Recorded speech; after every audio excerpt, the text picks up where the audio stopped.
एक सच्ची बकरी और शेर बहादुर की कहानी। एक घना जंगल में अपने पति तथा 2 बच्चों के साथ एक बकरी रहती थी। अपने पति से बहुत ही प्यार करती और बच्चों में ममता उछालती थी। परिवार में खुशी देखकर उसे यह फील होता था कि स्वर्ग से सुंदर, सपनों से प्यारा है अपना घर द्वार। हम पे सदा बरसता यूं ही रहे हमारा प्यार। किसी का प्यार न रूठे, किसी का घर द्वार न छूटे। हंसती खेलती जिंदगी ये साबित करती थी कि स्वर्ग इससे सुंदर नहीं होगा।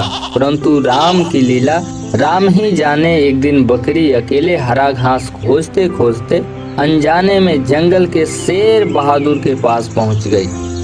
शेर बहादुर एक हिरन का शिकार करके उसे खा रहा था।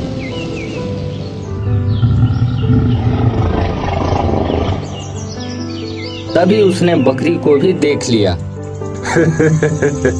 लगता है आज तो मेरा भाग्य खुल गया है। एक शिकार अभी खत्म नहीं हुआ, दूसरा शिकार खुद चल के आ गई। शेर बहादुर की बात सुनकर बकरी वहां से भागने लगी, परंतु शेर बहादुर से कौन बच सकता है। शेर बहादुर ने बकरी को पकड़ लिया। कहाँ भाग रही हो बिल्लो रानी? भागकर कहाँ तक जाओगी? अब मेरा शिकार बनने के लिए तैयार हो जाओ। बकरी रोने लगी। महाराज, मेरे छोटे छोटे बच्चे हैं। सिर्फ एक दिन के लिए मेरी जान बख्श दीजिए, ताकि मैं अपने पति और बच्चों से अंतिम बार मिल सकूं। महाराज, आपके सामने हाथ जोड़कर वचन देती हूँ कि कल इसी समय इसी स्थान पे मैं आपका भोजन बनने के लिए आ जाऊंगी। मुझे छोड़ दीजिए। हिरन के शिकार से ही शेर बहादुर का पेट भर चुका था, इसलिए शेर बहादुर ने बकरी की शर्त को मान लिया। ठीक है बकरी, जाओ, पर याद रखना कल इसी जगह पर तेरा इंतजार करूंगा। डरी सहमी बकरी अपने घर पहुंची और दोनों बच्चों को गले लगाकर रोने लगी। उसी समय उसका पति भी आ गया और रोने का कारण पूछा। बकरी रोते हुए बोली, स्वामी, आज मैं शेर बहादुर की शिकार बन गई हूँ, परंतु प्रभु की कृपा है कि आप और बच्चों से अंतिम बार मिलने आ गई हूँ। फिर उसके पति ने बोला, अंतिम बार मिलने? मैं कुछ समझा नहीं। मैंने शेर बहादुर को वचन दिया है कि कल उसका आहार बनूंगी। क्या वचन के लिए जान दोगी?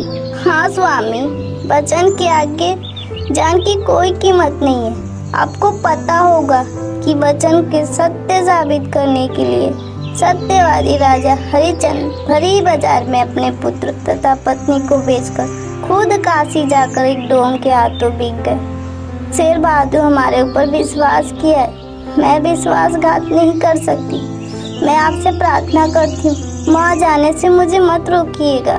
अगली सुबह बकरी रोते हुए बच्चों को समझाने लगी। बेटा, तुम दोनों अपने पिता के सेवा करना और उनकी आज्ञा के बिना कहीं मत जाना। आज्ञाकारी पुत्र बनोगे तो हमारे आत्मा को शांति मिलेगी। बकरी के साथ साथ उसके पति तथा दोनों बच्चों की आंखें सावन की बदरी जैसे बरस रहा था। बकरी रोते रोते शेर बहादुर के पास जाने लगी। इधर शेर बहादुर भी बकरी का इंतजार करते करते सोचने लगा। लगता है बकरी ने मुझे उल्लू बना दिया। शेर बहादुर निराश होकर जाने लगा।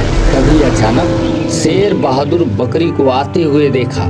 शेर बहादुर आश्चर्यचकित रह गया। बकरी शेर बहादुर के पास पहुंची और बोली, महाराज, क्षमा चाहती हूँ। मैं चाहती तो और भी पहले आ जाती, पर क्या करूँ, मोह माया ऐसी चीज है। माँ की ममता क्या होती है शायद आपको नहीं पता होगा। बच्चों को समझाने में, पति को समझाने में इतना वक्त लग गया। फिर शेर बहादुर ने बोला, तेरी जिंदगी के साथ क्या होने वाला है ये जानते हुए भी एक वचन के लिए अपना प्राण देने चली आई, क्यों? इसी धरती पे एक पिता के वचन को पूरा करने के लिए पुत्र राज छोड़कर 14 वर्ष वन में बिता सकता है, किंतु ये तो अपना वचन है, इसे कैसे छोड़ सकती हूँ। शेर बहादुर बकरी की बातें सुनकर भावुक हो गया। बकरी, तुम धन्य हो तुम्हारे वचन तथा विचार को मैं प्रणाम करता हूँ और वचन देता हूँ कि इस जंगल में प्रहरी बनकर तुम्हें तथा तुम्हारे परिवार का रक्षा करूँगा। तुम जैसे महाआत्मा का सेवा करने से मेरा जीवन धन्य हो जाएगा। इस तरह बकरी के विचार से शेर बहादुर बहुत ही प्रसन्न हुआ। तो बच्चों, इस कहानी से हमने सीखा हमें हमेशा सच्चाई की राह पर चलना चाहिए। हमारे साथ कभी भी बुरा नहीं होगा। और भी मजेदार वीडियो पाने के लिए हमारे चैनल को सब्सक्राइब करें तथा बेल आइकन को दबाना ना भूलें। फिर मिलेंगे एक मजेदार कहानी के साथ। तब तक के लिए बाय बाय।